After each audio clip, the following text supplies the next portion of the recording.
kemarin.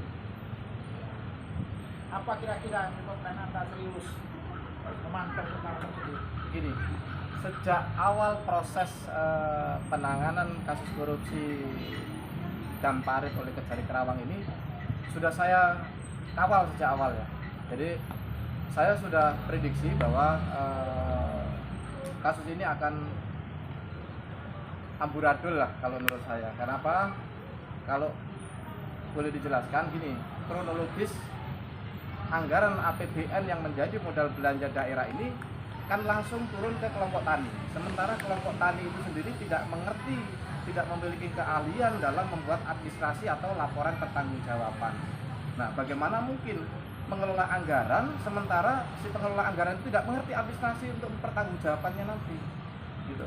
Ya, seperti yang kita lihat di fakta persidangan tadi, kelompok tani sebagai penerima bantuan anggaran untuk pembangunan Damparit banyak tidak mengerti mengenai pembuatan LPG, terus mengenai adanya pemangkasan untuk asuransi, dan uang-uang itu kan diserahkan ke UPPD dan ke PPL seperti yang disampaikan oleh saksi dari kelompok tani tadi.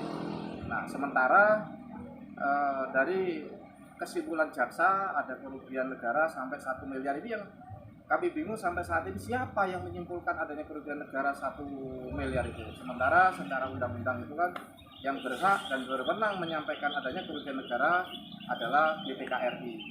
Gitu. Nah, dalam perkara Damparit ini kan ada hanya satu terdakwa. Tentunya kalau kita bicara adanya kasus tindak pidana korupsi, tentu tidak mungkin dilakukan sendirian oleh orang yang melakukan perbuatan melawan hukum. Tentu ada pihak-pihak yang membantu, yang juga ikut serta menikmati. Kalau kita bicara objektif dalam penanganan kasus korupsi. Pantauan Anda terkait peranan terdakwa itu apa saja yang menjadi terdakwa? Jadi peran terdakwa yang saat ini itu aja US ini, beliau hanya memberikan pendampingan, bimbingan, arahan supaya pekerjaan ini dilaksanakan dengan baik. Itu aja.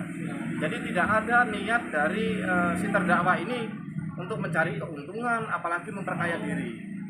Saya tahu tidak ada yang namanya bukti si terdakwa ini menikmati hasil korupsi, apalagi memperkaya diri. Itu. Jadi apa yang Anda harap dari persidangan ini? Nah, saya berharap sih majelis hakim ini terbuka mata hatinya dan bisa melihat kebenaran supaya apa penegakan hukum ini bisa menjadi objektif. Siapa yang bersalah, yaitu yang harus diseret ke meja hijau, bukan mencari kambing hitam untuk dipersalahkan. Gitu loh. Kalaupun memang ada perbuatan melawan hukum yang dilakukan oleh terdakwa, tentunya dalam tindak pidana korupsi ini tidak mungkin bisa dilakukan sendirian. Pasti ada pihak-pihak lain yang membantu dan ikut menikmatin. Nah, inilah yang menjadi sorotan kami. Kenapa jaksa tidak mencari tahu siapa yang membantu, siapa yang ikut serta menikmati dari hasil korupsi. Tadi saudara mengatakan dan mengikuti perkara ini sejak ada di penyelidikan, Ya. Bagaimana kira-kira menurut Anda peranan ibu ini apakah layak menjadi tersangka? Saya rasa tidak layak ya, bahkan terkesan kasus ini cukup dipaksakan. Semestinya kejaksaan sendiri sebagai aparat penegak hukum tentunya harus profesional, harapan kami itu. Dalam menangani kasus korupsi itu tentunya harus diawali dengan bukti permulaan yang cukup. Tapi terkait kasus Damparit ini tidak, karena saya pernah menanyakan kapan kasus ini digelar perkara dan siapa saja yang hadir di dalam gelar perkara itu dan apa bunyi pendapat di dalam gelar perkara itu dan siapa yang menyampaikan. Itu sampai saat ini belum terjawab. Jadi kesimpulan adanya kerugian negara ini masih simpang siur. Tentunya secara hukum harusnya kesimpulan adanya kerugian negara ini itu kewenangan BPKRI. Dia langkah apa yang Anda tempuh untuk membantu? Saya hanya menyampaikan atau mengungkapkan kebenaran aja terkait fakta-fakta terkait kasus dugaan tindak pidana korupsi Damparit ini, supaya apa? Tidak menzolimin orang yang memang tidak bersalah, tidak menzolimin yang memang orang tidak menikmati dari hasil tindak pidana korupsi ini. Nah, harapan kami tentunya hakim objektif dan bisa membebaskan orang yang memang tidak terbukti bersalah atau tidak terbukti memperkaya diri. Dan yang kedua, harapan kami Jaksa Agung bisa mengevaluasi kinerja Kejaksaan Negeri Kerawang. Itu aja sih.